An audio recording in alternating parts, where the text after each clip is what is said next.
hear those drums, that was it.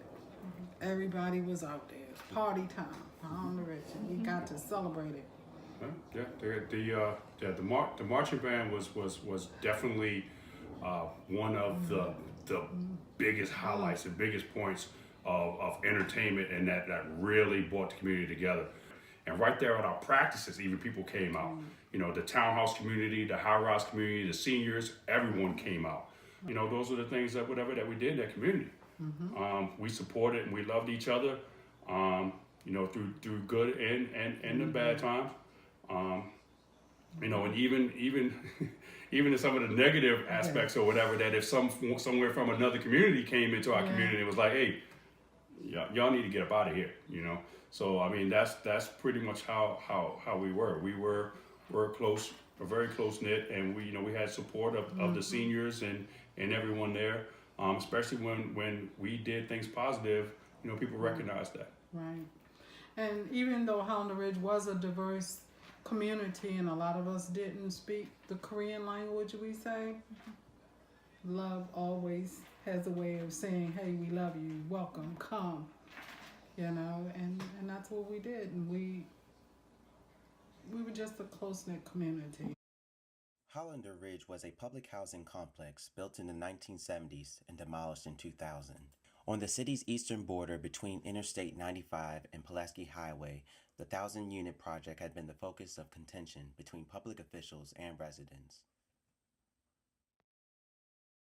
A lot of that animosity actually really happened before Hollander Ridge was even there. Right.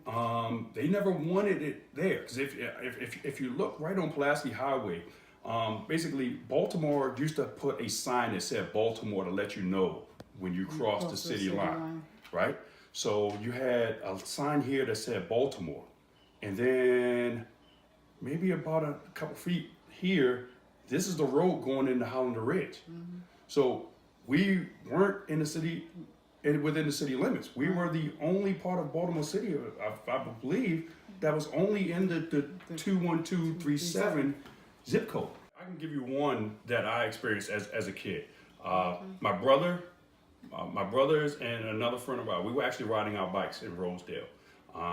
We actually just went. We were just riding on a road, and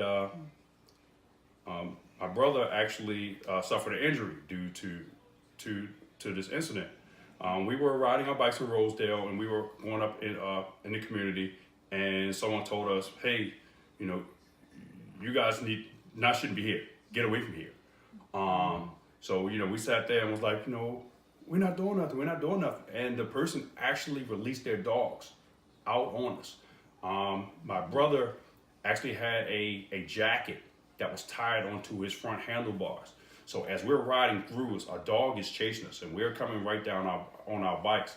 But the sleeves of my brother's jacket got caught in the front wheel, and it projected him completely off of the bike. Landed face first, busted his chin wide open. So here we are. I'm concerned. I'm trying to bring my brother home. We're in Rosedale. You know, we're bringing a bike. He's bleeding from the chin.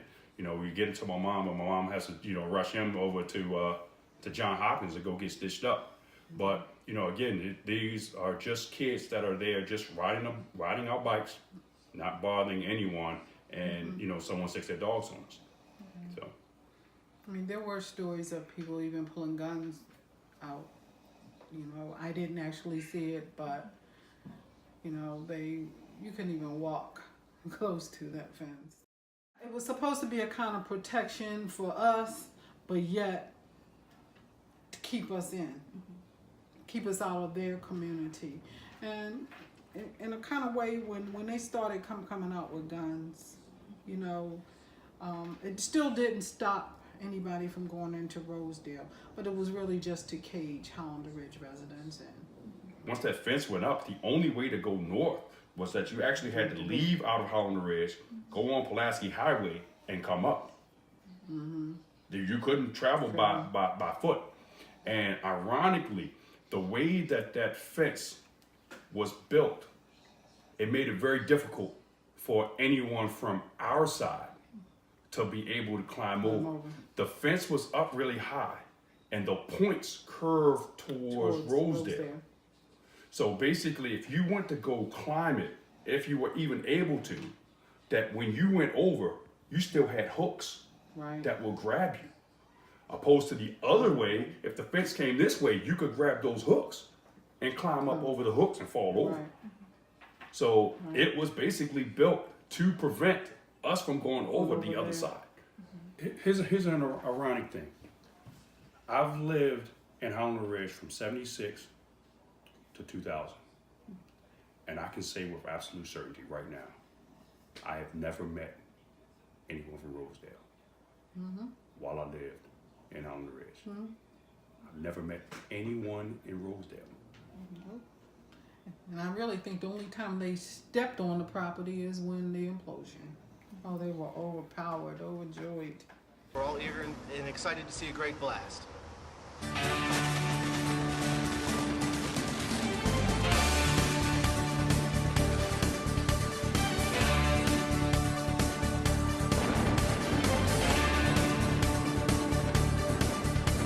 I had never been face to face with the racism that I felt that day. You know, the cheering, you know, and here are families out here that's losing their homes, you know. That was our community, you know. It was so hurtful, and it took all of me not to tell. I wanted to tell them, get off of our property. I really did. I really did. I was so angry and hurt by the racism that was displayed in front of my eyes. You know, we always knew it existed. When you're face to face with it. It was, you know, watching all of this go down, you know, and I'm sitting there and I'm watching my mom and I'm watching all of these people that come up and are speaking in regards before this high-rise building comes down. Never saw any of these people in our community, ever. We're standing there. I kid you not. I think that day we probably had more non-black people in the Hollander Ridge environment in one day, ever. And to sit there and watch a place that I call home for all of those years, and to watch that building come down, and to see people standing next to me drop down on their knees. Yes. Thank God that place is gone. A place that I call home. I'm sorry. Was ridiculous. To know inside that when that building came down, That was it. nothing else was going to be built there. We knew it. We knew. And to watch people who never stepped foot in our community praise and was happy. It was a celebration for them. Yeah. It was a celebration.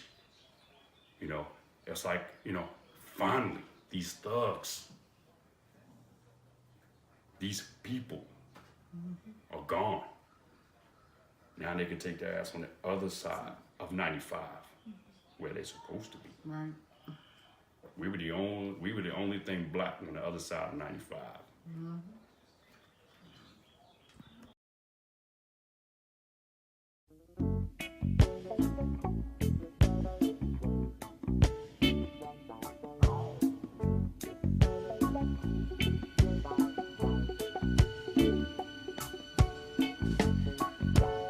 Eat up, little seagull.